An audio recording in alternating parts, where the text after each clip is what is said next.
McNair gives it to George, running right up the middle. Touchdown! Titans!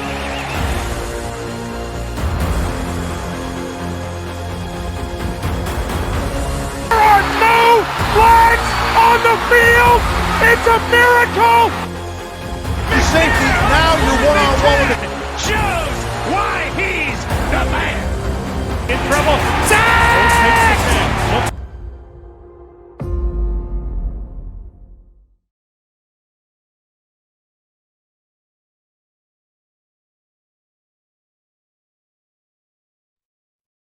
Hi Nation, what's up? How's everyone doing today? It's a quick 5-minute, 6-minute video with the legendary Jim Wyatt. How you doing, Jim?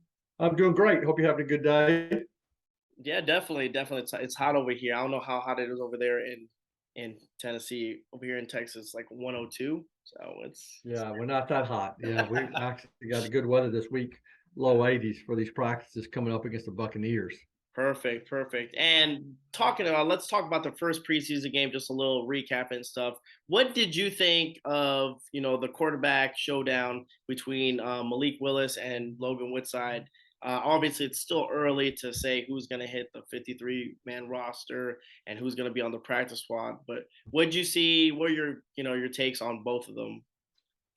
Well, I think some good, some bad from both of them in week one. I mean, it's that's why it's fortunate you don't have to make decisions after one preseason game and what's been 13 practices so far. I mean, I think Malik Willis, did some good things. He had a long throw to Race McMath. He had a nice, run. He had a sidearm throw. He had a touchdown run. But then he also overthrew some receivers. The timing was off. He's lucky he wasn't intercepted on that first series on that out to Phillips, and he helped. He didn't throw it sometimes when they wanted him to. I think he relied on his legs too much. Some of the inconsistencies you saw in the game is what I've been seeing in practice since it started, back in July. So I thought, for him though, I thought it wasn't bad by any stretch, and I think you have to be encouraged by what you saw from him because he continues to show flashes. I thought Logan Woodside, I've obviously seen him play better through 2 interceptions.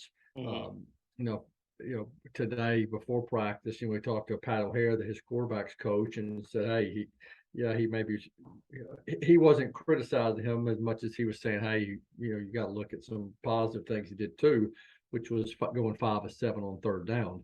But you can't turn the ball over, twice in a game, and really twice in less than a half, and expect to get rave reviews. So I think they'll continue to battle. I think you continue to see those guys get to work in the preseason, and we'll just kind of see what happens as we go. I mean, Malik Willis isn't ready to play in the regular season. He was playing with backups, against backups, and against a defense that was not, game planning for him. It was very vanilla. So everybody thinks he's all of a sudden ready to go, ready to be the 2. I think maybe you pump the brakes a little bit there. Let's give the guy time. Everybody knew it was going to take some time. He was going to be a work in project, and that's continued. Yeah, definitely. That's one thing, especially people either overanalyze or they, it's one or the other. But as of today's practice, anything kind of stick out that you saw that was, a positive side?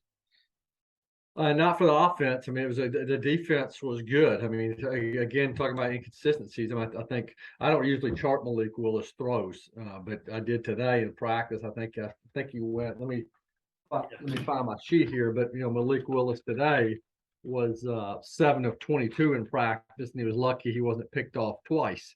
Made a couple of good throws, but but Ryan Tannehill didn't have a good day. I've got to look at my board back here. He was Tannehill was 13 of 23 today.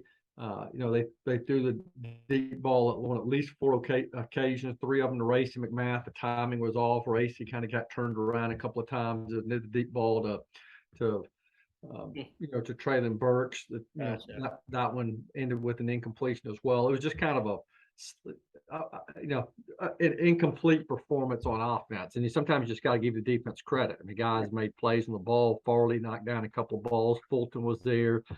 David Long Jr. made a couple of good defensive plays. The defensive backs consistently broke up passes and won today. And now you just move on to the next practice. That's kind of the way it goes in training camp. Some days offense wins, some days the defense wins, and today the defense won. Definitely. What is when is the practice with the Buccaneers? When does that happen? Start on Wednesday. Yeah, two practices against Buccaneers Wednesday and Thursday here before the preseason game on Saturday. Nice. And any news by any chance? It's probably still early. If who's starting that? Are they going to do the same thing? Kind of switch, like Malik plays one half, Woodside plays the other half, or it's kind of like still up in the air? Kind of to be determined. I think right now they're just focusing on getting a script and getting some work against the Buccaneers Wednesday and Thursday, and then kind of make those decisions later in the week. But I would expect to see the starters play a lot in the preseason. I think the important work this week is going to be the joint practices. That's when you're going to see ones going against ones. You're going to see some really highly competitive periods, and then they'll kind of see how things shake out on the weekend. Definitely, man. Definitely. And like I said, it's an honor, and thank you so much for coming on, like, to get your insight and stuff, especially, being there and stuff like that. But again, ladies and gentlemen, the legendary Jim Wyatt himself. Thank you so much, Jim. I hope you have a good day. All right, buddy? Okay. Have a great one. Appreciate